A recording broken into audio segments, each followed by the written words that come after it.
Good day and welcome to There's a Will. Before we get started, I have a serious topic to address. I think I owe an apology for a word I used in a former airing of There's a Will. The word I used was watermelon, hereafter known as the W word. If I were ever to use it again, which I will not, I don't need to rely on any fruity nomenclature. I'm not an advocate for any fruity behavior. And I'm not talking about Elton John, who shall from now on be known as Nancy.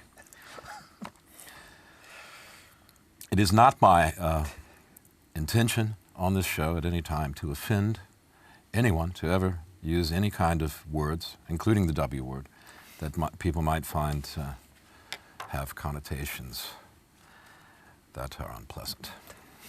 This fruity slip-up will, I hope, over time be forgotten, just as was Hattie MacDonald's Gone with the Wind snub in 1939 at the premiere in Atlanta. Actually, instead of the W word, I hope you remember what I mean by that. You won't be able to forget it now. That image will be in your head forever. I meant to say acorn squash, a ridiculous vegetable that I've always hated. I might add that, not in any way to be exculpatory of my own, let's say, obvious guilt, using this word, I might say that that particular word, and in fact that joke was suggested by a female producer here in the show. So what do you think about that? Just kidding, we don't hire women here. At any rate, welcome to the show. Ladies and gentlemen. This is, we're doing The View, but better dressed. We're doing The View, if it were that The View is an American talk show that has all yammering ladies on it. Okay. I can't say yammering, I'm going to be in trouble again. Yeah. Yam. That's another Nothing could be worse than the W word. Yam? Is a yam a vegetable? Oh, before I introduce the fellas here, what? A yam is a vegetable? Yammering? Oh, God, you've done it again. Oh, no! I will apologize for that reference at the beginning of the next show. I would like to say that I'm hopeful. Sorry, I'm losing my earpiece. That's what I'm doing here. I would like to say that later in the show we will be having Mihoe, the Japanese hula hoop expert straight from Tokyo. She will be appearing later. We're waiting for, I hear that she's stuck in a traffic jam on the metro. I don't know what that means, but that's the message that came through. It was garbled. She's, has trouble with the language. At any rate, today we have with us Guy de Pinsent, noted ex-Foreign Office expert, and apparently a farming expert, which we'll get to later, an African farming expert, yes. I've been told, by one of our contributors who was beating me on the temples with a ball-peen hammer in Coco and Roy last night over something we said. So I'm really getting in the neck, this week. The inimitable, and when I mean that, I mean you can't copy him, Philip Evison. Bonjour. He is this guy. Yeah, it's original. And sartorially resplendent. Thank you.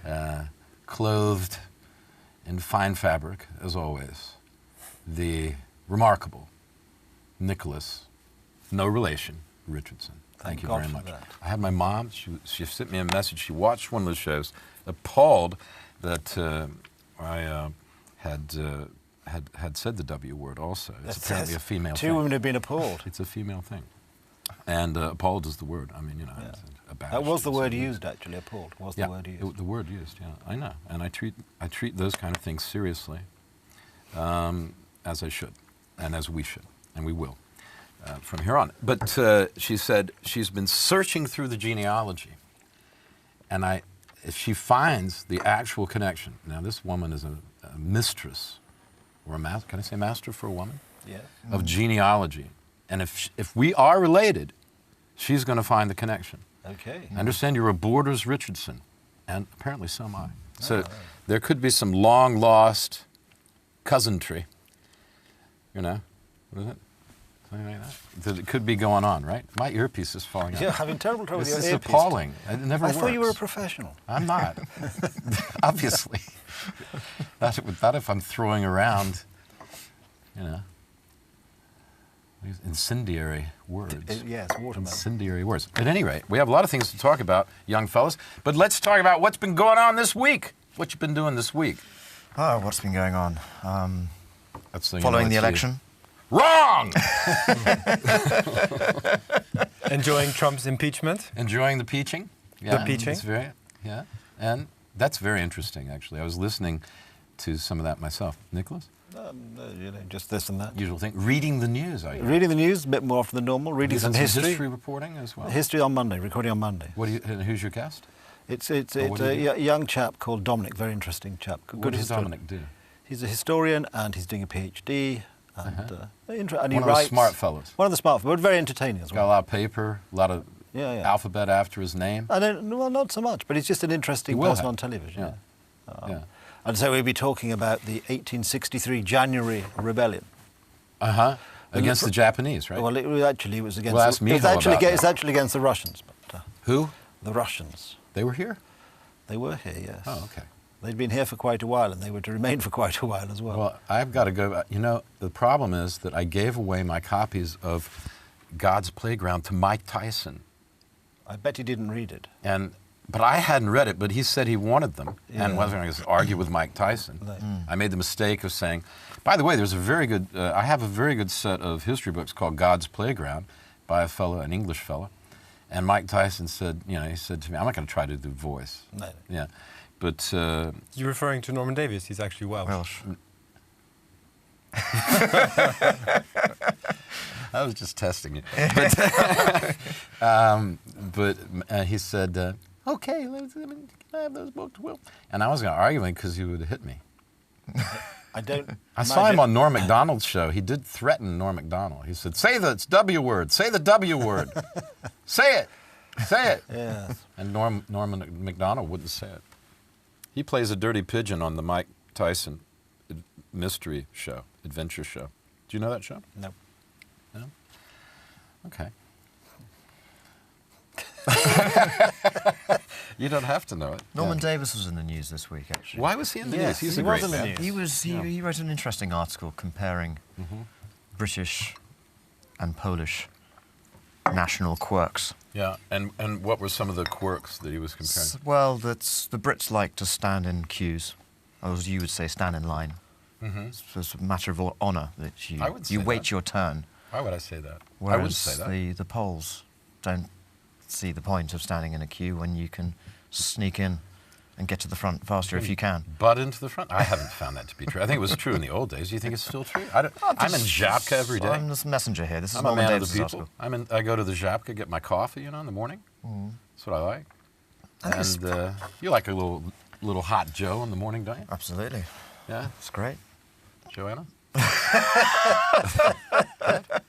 I meant coffee. Yeah. But the Poles love barging in when it comes to traffic, you know. Could you just put your finger in my ear, please? I'd rather avoid that delight, if I may. A little too tempting, wasn't it? That's your hot show. A little too tempting. That's Hot Joe's job. It's keeping my brains from leaking out, Guy. That's what I need. I need help. You do. But obviously, yeah.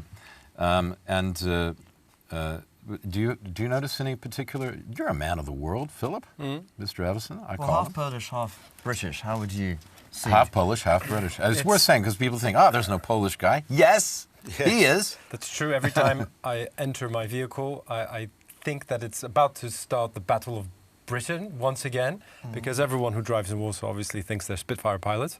And so, yes, I think you're correct. Cutting in is part and parcel of driving in the hallowed grounds of Warsaw. The driving can be a challenge.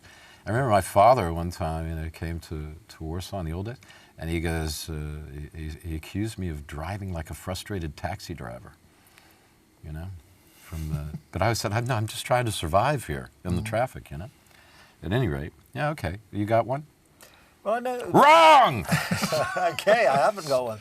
No, but it's Is that too loud? But if you're using, It's quite loud. if you're say using the metro and you sort of stand aside to let people come off the metro, which is of course normal operating procedure in most parts of the world, you'll find the people behind you will push in front of you to stop the people getting off so they can get on first. It's bizarre. There's inability to actually, in the public sphere, allow other people any space at all. Is the one thing that I find the most irritating. Do you think that's only true here? It's not true in London? I'm not sure. No, I think it's. I think there is. It's less true in London. I think. Well, I know it depends which line in the London Underground, because simply some of the historic lines are so narrow because they were built so long ago that there's just too many people. That's the issue. Yeah. But if you compare, for example, to let's say what happens in Japan or anywhere in Japan, be it Nagoya We'll or ask Tokyo. Mihoe when she gets here. Absolutely. Mihoe-san, I call her. It is very Great impressive hula how the Japanese organize themselves into perfect queues depending on which train. And what's really spectacular about the, let's say, Tokyo Underground is they even have sort of lines painted into the platform to point out at which time trains will arrive, because different trains go to different directions. And so the Japanese queue up in that particular line to get onto a specific train, first allowing all the passengers really to organized, exit. isn't it? Extremely organized. It's amazing. It's I heard phenomenal. they had these big sticks and they push people on, squeeze them in with. Is that true? I've seen one of those members YouTube of videos. members of Yeah, is that staff. true? Just squashing them They're in. squashing them in White with gloves, like a big pushing- broom thing? Absolutely. Are they pushing them with their hands? Yeah. I With don't know. white gloves, exactly. They use white gloves. Yes, they're mime artists. Very polite, you see. Very Very polite. polite, yes. Yeah, and they're all wearing those masks so that they don't breathe each other's nasty germs. Yeah, it's very good. No, I think the masks stem from the fact that they have a cold, and so they don't want to pass on any illness or Really? any cold to their. Really?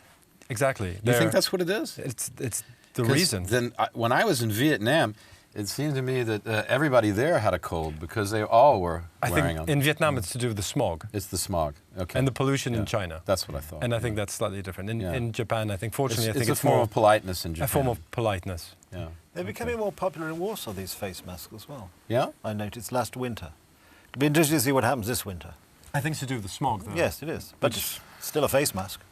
It's becoming worse and worse, unfortunately. Big problem here. Yeah. Smog. Smog in Warsaw, yeah, and it's coming up. I know a fella, we should get him on the show, actually, at least for a short time. Now, what's the fellow's name who made a film about the smog? He's an American filmmaker guy. Do you know who I'm talking about? I forget his name, but he did make this film that he was showing around. It was good, yeah, about the watermelon smog. What? You said it. W word. What's wrong with me? Exactly, yeah. I don't know what's wrong with me. It must be subliminal. We were talking last time. We've had, well, actually, let's cover the news before we get into a topic. But last time we were talking about freedom of speech. It's worth coming back to that. And apart from my introductory apology today, usually freedom of speech, we would just ignore that. But I felt in this case that I had to abridge my freedom of speech because I had offended heartily one of our viewers. Well, no, that's Perhaps the point. the only though. viewer. You should have the right to offend. What? You should have the right to offend. Of course. You should have the right That's to the offend? point. Is that That's it? the point about freedom of speech. Shutting speech down because someone feels offended. I mean, It's wrong. Yes, but I think there's like, as we said before, Wrong! but It's wrong. What's worse than being offended is people who are offended on behalf of other people. They sort of think it's their duty to stop you saying something, not because it affects them. This is the Redskin thing, the Washington Redskin. Yeah, exactly.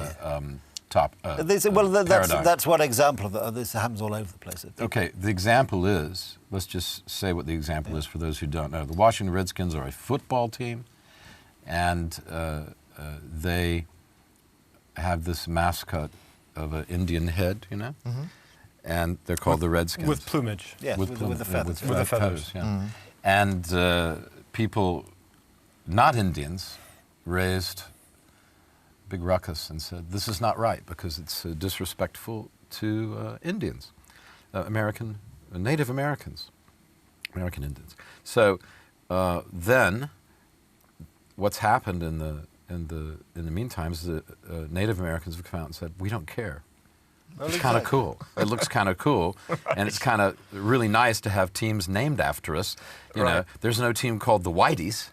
you know, the honkies or something like that. You know, it's well, exactly. You know, they're named after interesting exotic It's things. the same as that you get in the UK occasionally. These sort of local councils decide they'll ban Christmas because it's going to offend non-Christians. Of course, the non-Christians concerned are not offended at all. They enter the same celebrations with gusto. It's complete nonsense. Sure. Really. Yeah, and if people want to celebrate, I mean, well, Jewish people have what is it called? Hanukkah. Hanukkah, yeah. And of course it is. And Diwali for there's the Indians. Kwanzaa. If you want to celebrate Kwanzaa, it's okay with me. I mean, I don't care. Why not? The more people having parties, the better, I think. Sure. Yeah? Sure. Don't you? Yeah. And give people the freedom to celebrate how they want for Christmas. But the asymmetry is quite extraordinary in Britain, right? How do you mean? That we welcome celebrating everyone's cultural and religious holidays in the United States and enjoy it. When I've worked with someone who's invited me to Diwali from work when I was back in London, great, it's a lovely thing. But why then are we supposed to shut down nativity plays in schools in a Christian country? But the point is that it's not the people who are not Christian who are making the fuss. It's these sort of lefty, politically correct idiots who just can't bear the idea of anybody doing anything of which they disapprove, actually.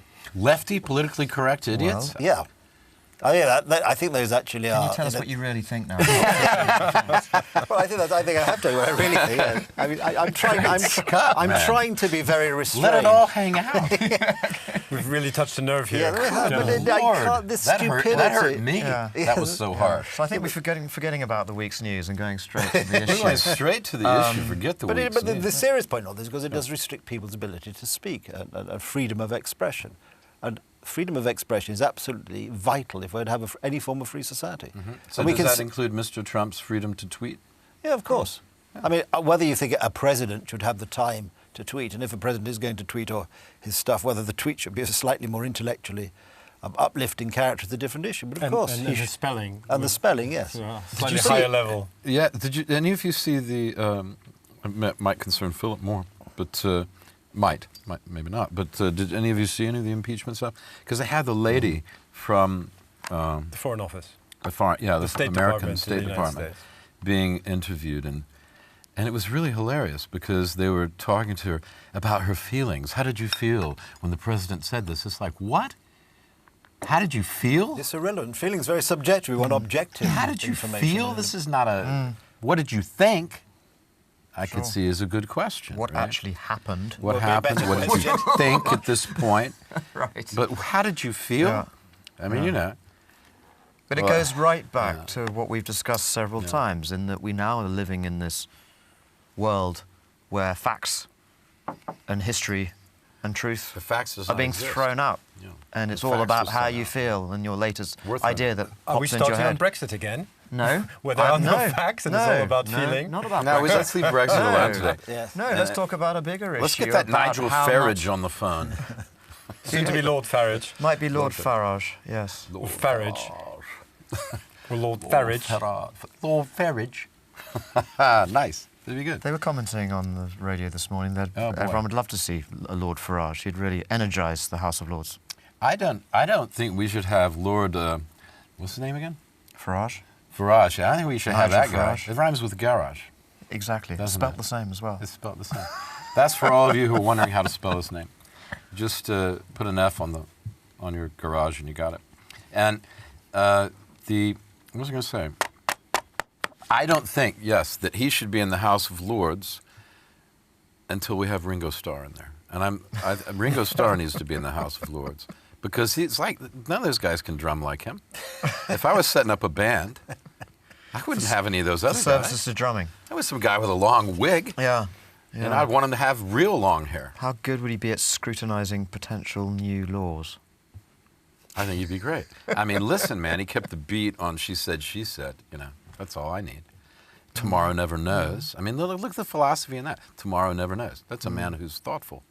But explain to me why Farage should get a peership. I mean, what has he actually done? It's a good question. Except for, prepare stump speeches, negating, let's say, the European Union and complaining. He hasn't been elected to the House of Commons, I think 7 times, ever. He's never held any ministerial government post. He's never dealt with any legislation. All he's done is become a You're absolutely right. That's interesting, because he's been a member of the European Parliament for 20+ years, and you're quite right. He hasn't had a chance to actually within the United Kingdom, because it's obviously just paying lip service to democracy in the European Parliament, you're right. where the MEPs have no power whatsoever. He has been a member of the Fishery Commission. As a talking shop. Yeah, he's been a member of the Fisheries Commission within the European Parliament, and he's never attended. So he's never done actually anything, even at I'm glad you European brought up fisheries. Now, this is a topic with which I am intensely and eminently familiar. Yeah. I remember the time. No. Anyway, I don't understand why he needs a peerage either, except that he's very. I mean, a lot of the peerages are they're given to people as what? They're people who are supporting the party that happens to be done service to the party that's in. It's part of the patronage of the Prime Minister. Correct. You need powers of patronage in order to control the crowd. Yeah, I want you to get one, because then we can visit you in the House of Lords and throw pies, which I've always wanted to do. There's the no cheapest beers in London, actually. Is that in the House of Commons. In the House of Commons? Bars. The House of And restaurants. Is there a House of Lords restaurant as There well? is indeed. Absolutely. You go there sometimes. You've been there. Several times, yes. Yeah. I know you have, because you're always posting about it. Oh, I'm in the House of Commons, and I'm like, I'm in McDonald's with a cold cup of coffee. Yeah. It's just a cup of coffee, by the way. And in this cup, it's just coffee, okay? They do good coffee at McDonald's. That's what I say. Yeah. Anyway, we're not talking about Brexit and Farage. No, we're not talking about freedom. But I think the patronage thing was interesting. But, I mean, the question is, who does deserve patronage anyway? Well, the patronage and a better question is whether it's outdated or not. But you have patronage in the United States as well. It's a prerogative of the president to appoint ambassadors. And most ambassadors, there's a select few that are professional foreign, State Department employees who obviously get sent to hotspots like South Korea, or to deal with the issue of proliferation of nuclear weapons of North Korea. But a lot of other ambassadors support presidents and are given ambassadorships as a way to thank them for their help during any election cycle. Right. Same in Britain. Same. I mean, that is a form of patronage. You can come up through the ranks in the Foreign Office or be appointed directly by the government. In America, more patronage is getting appointed Paul to boards, things like that. That chap who was from The Economist, who was Callaghan's son-in-law. I can only think of those two, actually. Who did what? Peter Jay. He was appointed ambassador to Washington. Peter Jay is a good man. And he wasn't, but he wasn't a professional diplomat. And Paul Botan was appointed High Commissioner to South Africa by Tony Blair. Yeah. But I can't think of any others who've... Not many. Chris Patton, last governor of Hong Kong. He was an interesting guy, too. Yeah. Yeah, but governorships of... I mean, if the person's able, then it's a good thing. The question is when they're not able.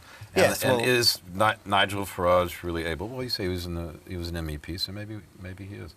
He's certainly a man who's affected British politics to a great extent. To maybe the greatest since Tony Blair, I would say. And from the most. He founded a new political party. We can't get away from Brexit with Philip here. He founded a brand new political party earlier this year called the Brexit Party. Right, I heard of that. And within 6 weeks of its creation, there were the MEP elections for the new European Parliament, and they won, hands down. They won 32% of the vote and sent the Conservative Party into 5th place with only 9% of the vote. And they do today have the biggest number of MPs of any single MEPs of any single party in the European Parliament. That in itself, I think, one thing you forget about what was the percentage of actually the populace that went to vote in the European elections? It tends to be a protest vote, which is why in the European Parliament you have a lot of strange political groupings. Okay, my eyes are glazing over this. Exactly. Stop it. Where is Mihoe? When I need her, because we could use a little hula hoop right now. But at any rate, stay tuned. She'll be here. And if she's not here this time, don't blame me, because she's a very confused lady. You wanted to talk about, you sent me a note, Philip, that you wanted. I feel like I'm talking to Philip a lot today, but he wasn't here last week. No, he wasn't. Catch up. We'll talk about him. He's here, actually. I can just talk to him. Yeah. But rather than aside to you, you know, it's like when you're in the room and they start talking about you. You wanted to talk about national identity. National identity. And what did you mean by that? Tell us what you mean. I understand you gentlemen discussed freedom of speech, so I thought that could be a good tie-in, freedom of speech to national identity in some long, drawn-out way, simply because we're in an interesting point in time where I think if we look at, I think, how people view themselves, we're in a time where people are coming back to their regions, becoming more proud about being either stemming from a regional area or a certain minority within a larger sort of grouping. So you feel and you see among the populace a strengthening in their regional identities, be it, let's say, in the British perspective. Well, certainly Spain would be a great example. Spain with the Catalans Britain, and the Basques, obviously, since the time of Franco. That's true. But in France, a resurgence, obviously, with regards to being from Normandy and Brittany and Alsace or the Dordogne. Exactly, potentially hated everyone from everywhere regional else, identities coming back in Germany in terms of Bavaria. You see a strengthening in returning of traditional dress what do you think is costumes. behind this, Philip, since you've raised it? Well, I think it's an interesting point in time that we find ourselves in. There's a definite interest among I think even a younger generation to come back to and find their national identity, to be more proud of symbols. So you see that in genealogy Scotland itself genealogy is a huge as well. thing now. It's exactly. a huge industry. So that's quite interesting. I think it's always been there. It's just the genie in the bottle has managed to come out. And so it's interesting to note whether this comes from freedom of speech or it's because of the development of the media that has allowed expression to be far more prevalent. You mean like you can have your own YouTube show or something? Absolutely, or the interest of people coming out with regional cuisine, that interest of returning back to one's roots in Poland, for example, when it comes to certain regions in Missouri, etc. Could be. I think it is. I think it's a reaction to people having felt that globalism, however you define it, is somehow, they're feeling unsure about things, so they're retreating they're losing faith in international organisations and international bodies because they feel that these bodies are A, unresponsive to them, and B, refuse to listen to particular concerns they have, which has allowed certain politicians, of course, to play on that and to promise that they will listen to them. And sometimes that's very good, sometimes the message these particular politicians are peddling is a rather unpleasant one, but nevertheless people are confused by globalism, by the effect it's having on their countries, or the effect it's having on their job prospects.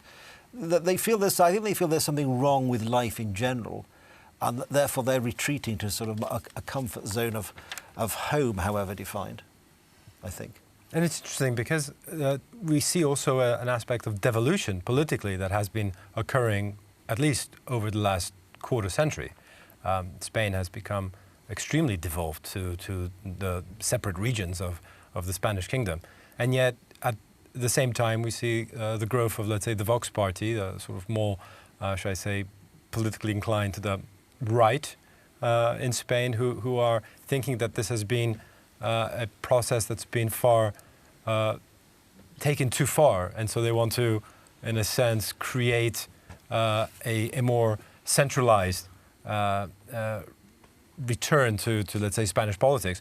But devolution, in a sense, creates this issue of national identity, which is interesting because you see, I think, on one hand, devolution, especially, let's say, in the British perspective, has definitely had an impact in terms of a resurgence of Scottish nationalism, presumably, which is interesting to note as a side topic about how freedom of speech and devolution and national identity now is really facing a global, I think, resurgence in terms of how people view themselves or want to view themselves. What's different in this kind of identification, group identification, from individual identification that's going on?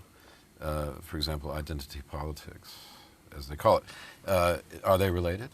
Well, but identity politics is all about things? creating division, I think. in fact. And this is about creating unity? Whereas I think the finding common ground? Yeah, identity politics is a deliberate ploy by certain types of politician of a particular bent, not typically left, of course. No, but it's seriously the point. It's about creating division. I mean, the United States, in its heyday, was fantastic because it didn't matter where in the world you came from. You could be Irish, Italian, or Mexican at home, but in the public sphere, in the United States, you were American, and therefore you were as good as any other American. Absolutely. You didn't have to have arrived with the Pilgrim Fathers in the 17th century to be a good American. Now, of course, politicians are now creating these divisions and ghettoizing people. And that's making the people who do know when they arrived in the United States go, hold on just a doggone second. Exactly. You know? And that's not good. But it's creating division, it's creating dissatisfaction. You have a bad deal in life because 300 years ago your ancestor may or may not have been working on a sugar plantation in the Caribbean, which is of course, in many cases, complete nonsense. But it's politicians using this division, giving people or persuading people that they have some sort of grievance. And they forget everything else, and they become. But this is identity politics. Yeah. There is an age of victimhood constantly now, and being propagated by these politicians who are probably left of centre. And as you were saying, America to this day, though, every day in school in America, you can tell us you sort of pledge allegiance to the flag and sing a song. We used to. I don't know if they do anymore. Yeah. Well, maybe the Democrats. Nobody thought anything about it. Everybody did it. You know, I remember going to school and at university. I mean. You didn't really think about where people's origins were. If you did, you would just talk about it. I had a friend we used to call Arab because he was Lebanese, you know, but he was one of our good friends. We had a group of friends that hung around when we were in high school. That was just the joke, you know. We had nicknames for all of us. I think it was more of a social differentiation in the United States. I mean, not touching on the subject of, let's say, race in the South or all those issues, but in terms of I had a long discussion about that last night. The great 1980s American films of who is African American. The great 1980s films from Chicago. You know, The Breakfast Club, for example, a classic of American cinema that shows basically the division of American society, from the jock to you know, the person from the other side of the track, the sportsman, colloquially called jock in the United States. You're not allowed to say that. Trump didn't say it. You can't say it. And he has all the best words. Bigly. The people from the rich suburbs, and you know, and that's quite interesting that you know, you've always had a division in a sense, but it's never been. It's more of in the United States, I think, a social division in terms of economics. I think it's a social division. I think that's true. I think it's a class thing. And if you're in the same class, it doesn't really matter. Generally, that it's perhaps if you're at the very lowest, least successful economically end of the spectrum, it matters more because the struggle is harder. I think. But as you go up, these differences seem to fall away, unless there's political capital to be gained, which was your point. And I think it's become more exaggerated and in the public eye thanks to modern technology and communications. Most people in the Western, more developed world, even in many poorer countries, have smartphones in their pockets where they've got the internet right in the palm of their hand, and they can see what's going on. News is 24/7, of course, constant rolling.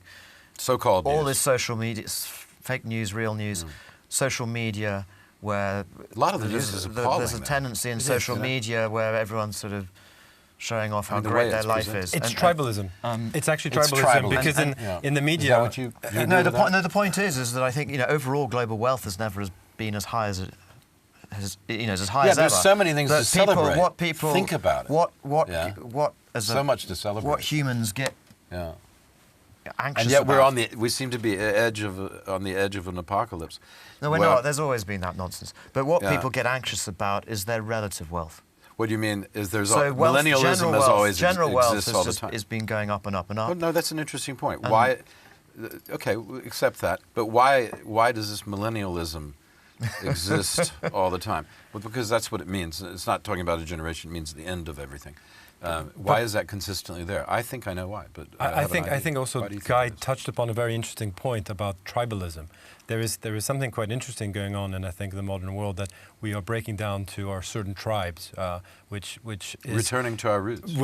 But it's slightly Tribal different roots. because if you think about, let's say, the onset of modern technology in your smartphone, if you obviously start liking certain news feeds, certain pages, certain articles in certain magazines, all of a sudden, the modern technology starts sending you information of that political bent. So what I refer to tribalism is the fact that you start going down the path of just following one point of view, because obviously you get this information, so then you can continuously like this, or you obtain it in your smartphone device or in your computer, information that keeps developing the thread that you initially touched upon.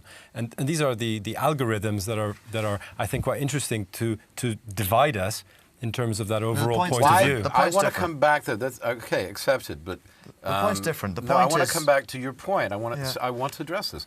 Why? Because I think it's important. Everybody always thinks that the time is about to end during their time. Why is that? Well, there are always a bunch of people that are preaching the end of times. No, it's because we're all going to die, and for the people who are going to die, it is the end. That's what I think it is. For Greta Thunberg, it's the end within 10 years. I've thought about this a lot, and I'm sure that's what it is. She's only 16 years old. So. What? For Greta Thunberg. No, but she's just parroting what her mother told her to say. Her mother's an acting coach. Sure. But I want to come back to the point. Literally, her mother is an acting coach. But tribalism is nothing new. Tribalism is as old as time, right? Tribalism is as old as time. I think modern technology and social media have accentuated it. Okay. And one of the biggest things, how? In that you can very much more easily see the disparities in wealth across the globe now, wherever you are, through the internet, through news, and that makes people anxious and on edge. Absolutely. And that fuels left arguments on this whole question, never-ending question about how do you create a better society with the right distribution. That's partly our fault. And as Western, we've been the leaders in creating the basic world we live in the Western society, and the people who've come and contributed from all over the world to that. But I think that's also one of the reasons for those people who think about these things worry, is that we are facing, for the first time in the modern era, the possibility that we'll all live in a world where Europeans, and by Europeans I also include North Americans in this, will not actually necessarily be in charge of making the key decisions. And I think for a lot of people that is actually quite frightening as well. Well, that's not true, though. Because who controls the weapons, unfortunately? Well, yes, but I'm not sure. I mean, we're joking apart. The American political system, the British political system, generally is based on values which people find attractive and which are good values.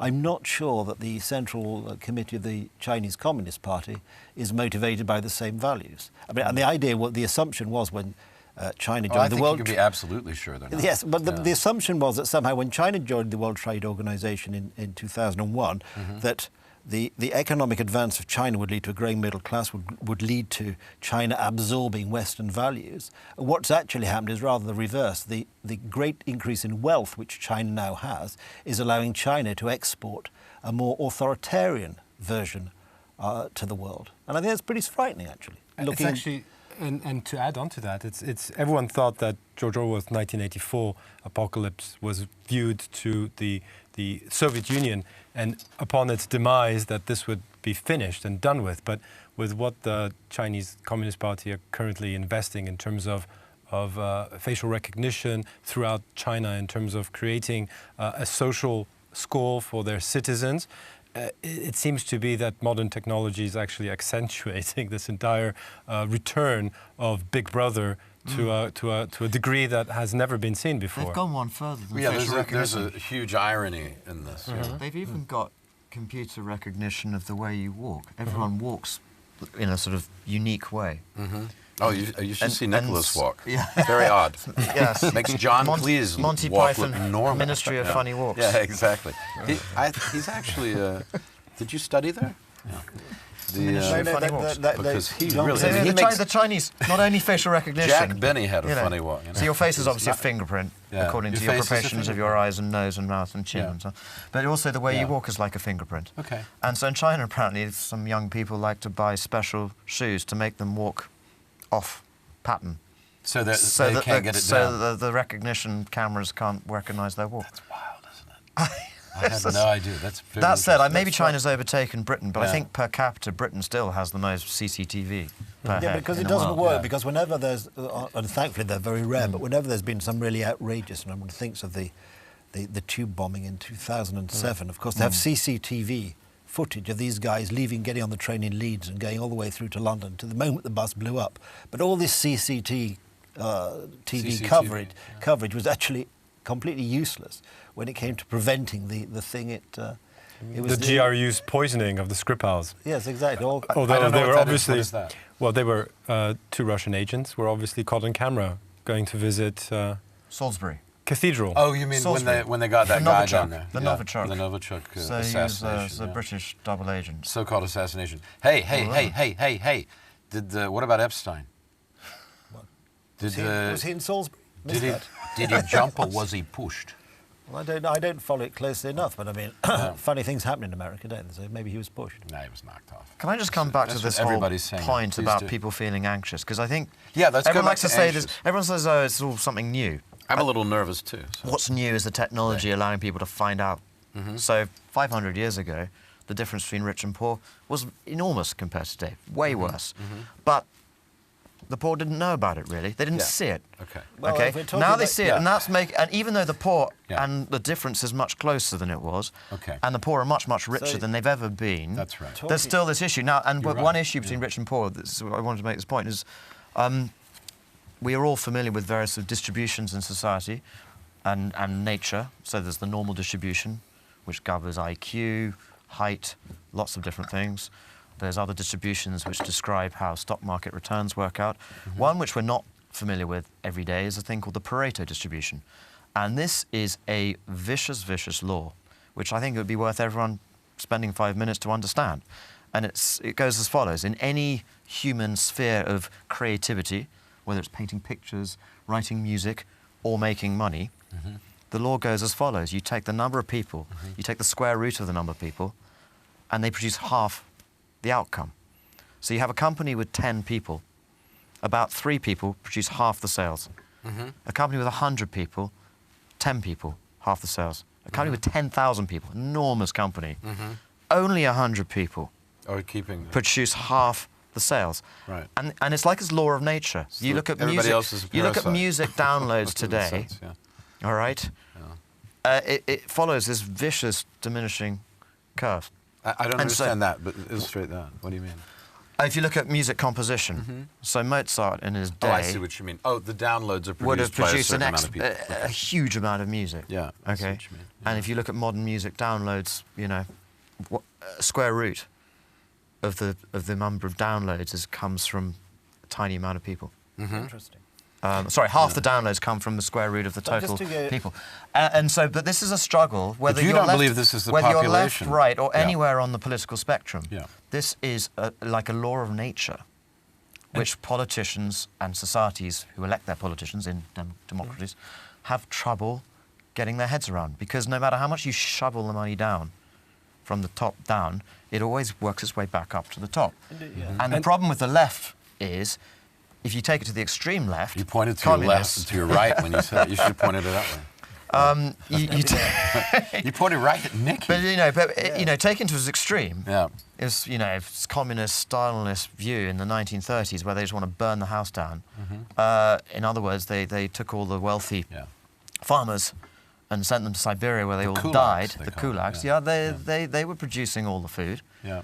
and then everyone starved. It's the same. I mean, That's look, right. a good modern example of that is Zimbabwe, of course, which was Southern Africa's breadbasket for a long time. Then Mr. Mugabe and the comrades came in, Destroyed created it. a grievance. All these young chaps who had not been born at the time of the war against the Ian Smith regime were, clamouring to be given farms and what have you. He gave the farms to his wealthy chums who were Yeah. interested in owning land, not interested in farming, and the whole thing has become a disaster. Yeah. But just go back to an earlier point about another good book on the future, actually, is Aldous Huxley's Brave New World, which in many ways is a better reflection can of where I we are just- today. can I stop you? Okay. But just to take in a guy's point about people being discontented, I mean, there's a great line in that book. The society is divided into alpha, betas, gammas and deltas. And the great sentence in that book, which I've always remembered, is the deltas were happy because they didn't know they were deltas. Yes. And social media, it sounds cruel, but I mean, one of the problems with social media is a lot of people are made to feel that somehow they are now deltas. And they know that they are. Or as the finance people was saying in 2008, peasants. That came out. They were referring to people as peasants. Because, if you're a They're Wall clients. Street banker, I can trash the system and the government bails me out. But somehow when you work for General Motors, you're not working hard enough and you're closing the factory because the Chinese can make it more cheaply. I mean, there's a complete disparity. And these are the sort of things which feed into people feeling unhappy. I think, because they don't... Wrong! Well, I'm not wrong, actually, on this occasion, funny enough. I needed to say that. I don't know. But I mean, that's part of the modern world. People... I think you're absolutely right, but I just like saying wrong. And it's really weird now that there is in the United Kingdom, it's probably true in America as well, a lot of people are good, honest, hard-working folk. They go out to work, their wives go out to work. Yeah. So two members of the family go out to work, and yet still many people feel that they're struggling to sort of have any sense of of even semi-comfortable life, and this is the problem. Well, it's not. Okay, this is very interesting. I think to me it's very interesting the way this has gone in the last 20 minutes or so, because these are the sort of things that are coming up in every single conversation that I have, humorous or serious, with intelligent, thoughtful people. Huxley comes up almost every time now. The other thing that comes up is the things that Guy was talking about, and the things you were with national identity stuff comes up, or identity comes up. Who am I? Whether it's talking about genealogy or larger issues, how I fit into a certain groups, including my nation. And I've been saying for a long time, myself, if I may, that I always introduce into these discussions, you've heard me say it, I don't know if you have or not, that the problem in the world, oh yes, your thing about people being able to see what's available and feeling left out, is that we've created a world in which there are too many people chasing too few goods to live like the people in Friends, who didn't really live that way anyway. So my idea is, by saying that, is that not everyone can live in this style and of life that they see on television. And the problem is that we are selling something that is not the most important thing, which is not what built but also the freedom to create all these things. But also we're selling, and we're all guilty of it, we're selling something which doesn't exist. Because all these people, they go on these fantastically exotic summer holidays, and they post pictures on Facebook of them enjoying their great summer holiday in the Maldives or somewhere really exotic. Wow. And you're sitting on the metro in Warsaw feeling miserable about it, and yet they're having With such my cup of coffee. but they're having such a good holiday in the Maldives or wherever it is that they've got them in the morning. They've swum across shark-infested waters to actually find the only Wi-Fi signal within 10,000 miles to send me a photograph of their holiday. If their holiday was so great, really, they wouldn't be wasting their time sending me a photograph of it. They'd be enjoying it with their husband, their wife, their boyfriend, or whatever. So there's far too much advertising rather than enjoying. It's too much advertising. That's my point. And too much rather than authenticity. What's more important for the millennials now? Right? What's more important for the millennials now is the fact that they're more interested in self-gratification, in being able to travel the world, photograph themselves, video themselves, see the world, rather than, let's say, enter the workplace, go to work. Creating substance. Creating substance. It's a but triumph of style. They're not even seeing the world. They're not experiencing the world. It's Andy Warhol is what it is. Yes, he was right. I didn't like Andy Warhol's work when I was younger. I thought, good Lord, but I liked him, and I thought he was wonderful because of the Velvet Underground. I thought, gosh, if anybody can do that, then they're fantastic. But I thought, this is a seedy, degenerate sort of thing that he's creating. Kansas Soup was a bit boring. What? Kansas Soup's a bit boring. The Kansas Soup was a bit boring. You mean the Marilyn Monroe and the posters and everything.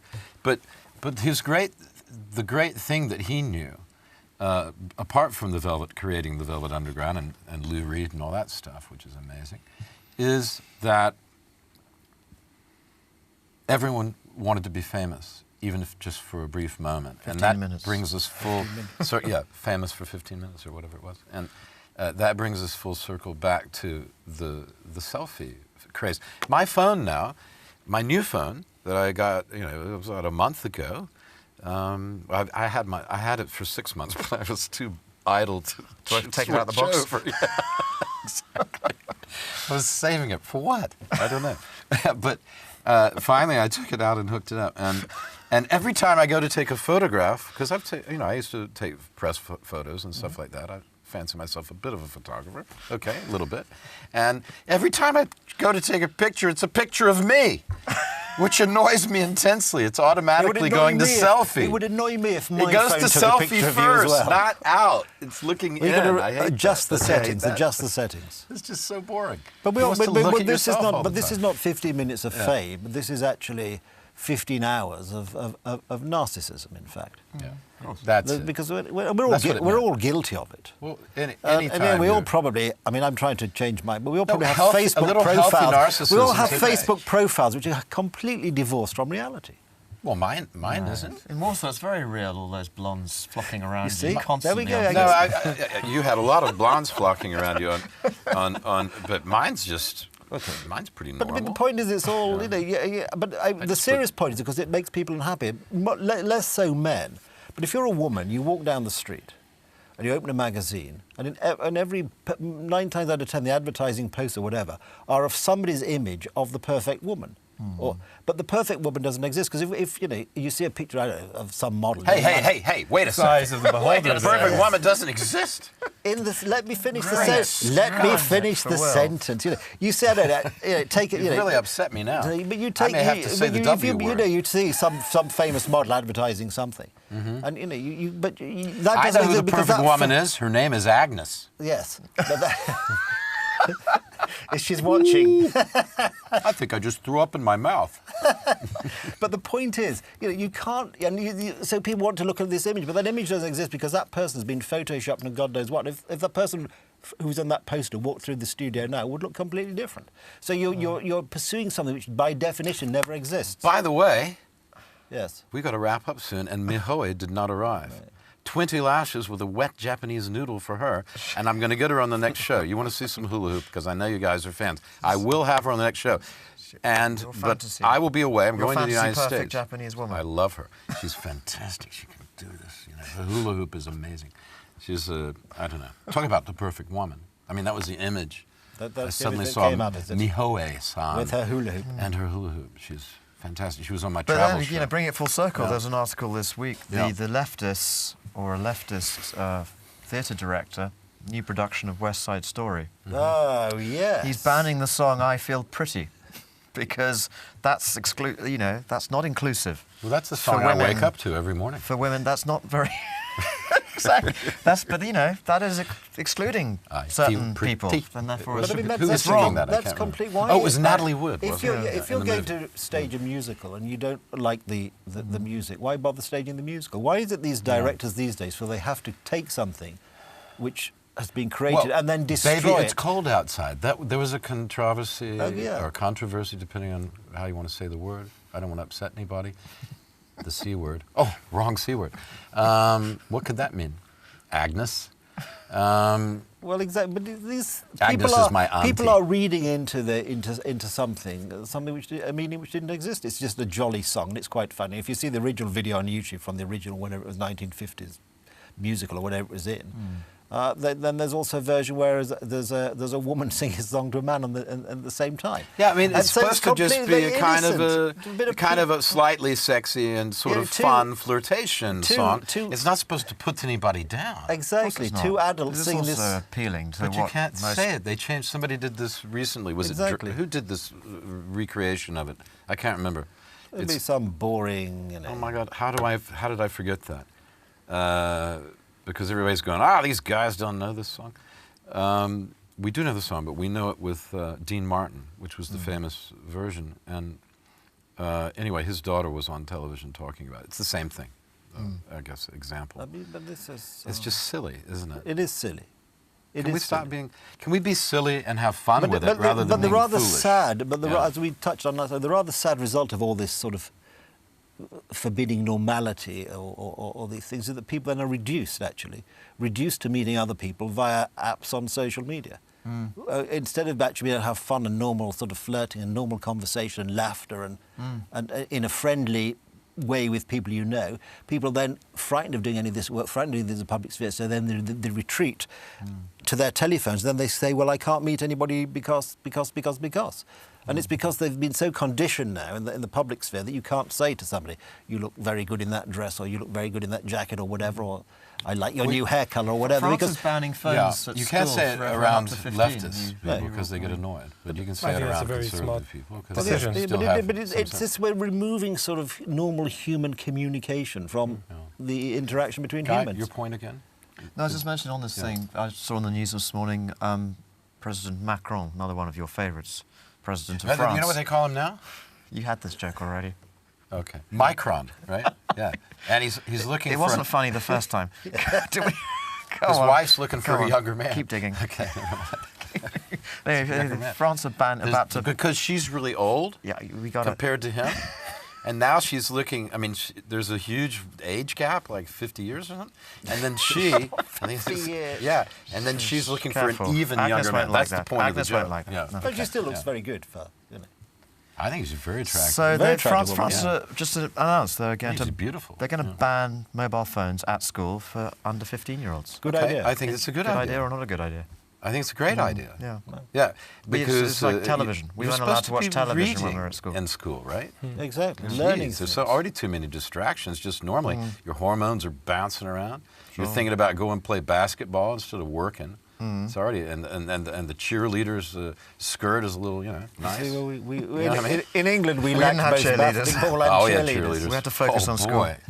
Oh boy, it's one of the only good memory of high school. Cheerleaders. The cheerleaders. That's like the best thing ever.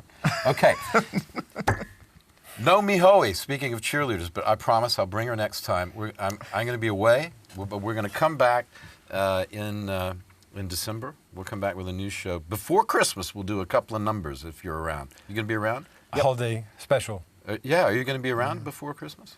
Yeah. We'll do a holiday special. Sure. Yeah? And we'll get Mihoe will come in wearing her elf costume, which she looks... I can tell you, stunning in Agnes. Okay. All right. There we are. So. But probably we'll no find more watermelon. Agnes will probably not watch this episode. No more watermelon. Of course she won't. You could explain to the audience as well the McLaughlin group sort of... Oh, yeah. We were talking about the McLaughlin. McLaughlin? McLaughlin, I think McLaughlin it was. Group. It was McLaughlin. That's right. That's it. And it was a talk show started in the 80s or maybe even before that, but it was a famous talk show, one of those Sunday talk shows, and he always used to go. He would lead the discussion. He'd have a liberal guy and a conservative guy, Pat Buchanan, and the middle of the road guy, and they would have great discussions. And McLaughlin would go, comment on,